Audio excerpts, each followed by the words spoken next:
What's going on, you guys? Welcome back to the channel for some more Cyberpunk 2077 news update from the Night City Wire episode 3. If you're new to the channel and would like to help support the channel, consider subbing, you guys.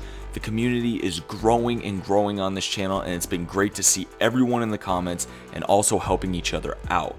If you like the video, a thumbs up is always appreciated. Now, Alana Pierce and DJ Knight got to interview Cyberpunk 2077's senior quest designer Patrick Mills in the post show. One of the topics that was brought up was the length of Cyberpunk 2077's main quest line, and Mills used The Witcher 3 to compare it to. But before we jump into that and see the clip of Mills explaining it to us, if you guys are unaware, there's a pretty kick-ass website that CD Projekt Red created for Cyberpunk 2077. As you see, we are looking at it now. This is what it looks like. Just type in the web browser nightcity.love. I'll link it down in the description for you all to check out. So you just taking a quick look at it, we can already see some type of election going on here for mayor in Night City, I'm going to assume. I know that Alana Pierce did mention that there is an election going on in Night City once you start the game, but not much other detail was given. But as we scroll down, we see some pop-up ads, that's just part of the website, some backstory and lore on the founder of Night City, Richard Knight. If you guys want to know more about him and Night City's bloody history, check out my lore video on Night City. I'll link that down in the description as well, you guys.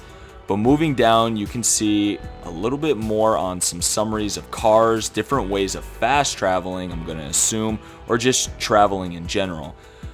But fast traveling, we'll get into that in another video. There are some cool screenshots, and if you click on these different districts down here, they will give you a brief summaries on them, you know, pretty much like what's going on and some history and backlore on it. And at the very bottom, we have the gallery with a good amount of different shots of the Night City and surrounding areas. So give it a look, it's really cool they did this. They are really giving it a live feeling, especially if we go all the way back to the top of the page and see in the left hand corner there is a tab that says today's body count report, 7 deaths. So it's interesting to see if they will add or change anything to this webpage as the future progresses. Maybe even for multiplayer 2 years from now or so, I don't know. Pretty much we never know how that's going to end up working out in the future. It's all speculation, right? But now that we took a look at the new webpage, let's check out what Patrick Mills, senior quest designer, had to say about the main quest line in the post show. Other than Witcher 3, because we got a lot of complaints about Witcher 3's main story just being too long. And looking at the metrics, you see tremendous numbers of people played through that game really far, but never made it to the end. We want you to see this whole story. So we did shorten the main story, but we have lots to do. And in terms of a completionist campaign, I just don't have that number.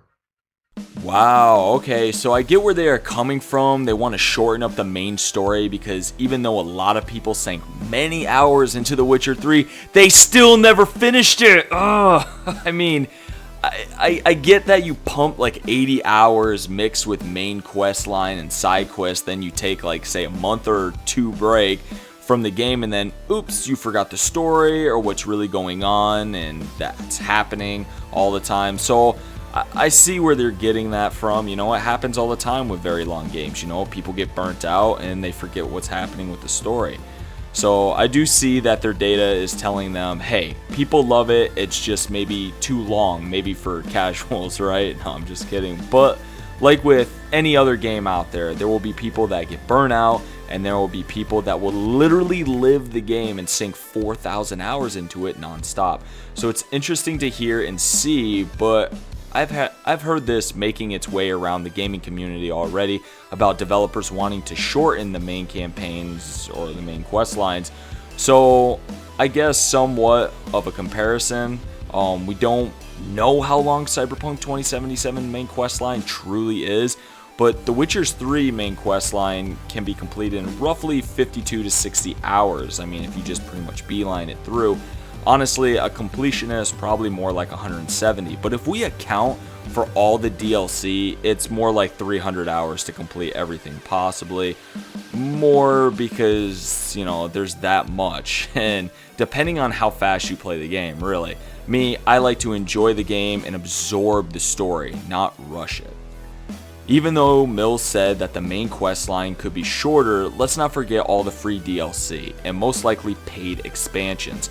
A lot of free DLC could just be cosmetic things though, like cars, weapons, clothes, sort of like what we had in The Witcher 3, but we will know more the closer we get to release. They said that they are going to announce more on the future DLC, and probably, I don't know if we're going to have like an expansion pass or like, a season type pass that you can buy, but they did say we're going to hear more about that in the future. Anyway, you guys, that's all I have for you, and I hope you all enjoyed the video. Let me know what you think down in the comments about a shorter main quest line. Honestly, if it's still 30 to 50 hours long, I'm okay with that because, they said that there's going to be a ton of things to do, side quests, and not so much repetitive things, so that's good news, but we will know soon enough. But remember, check out that website, you guys, and you can follow me on Twitter at HamboneGaming, and I will catch you all on the next one. Later.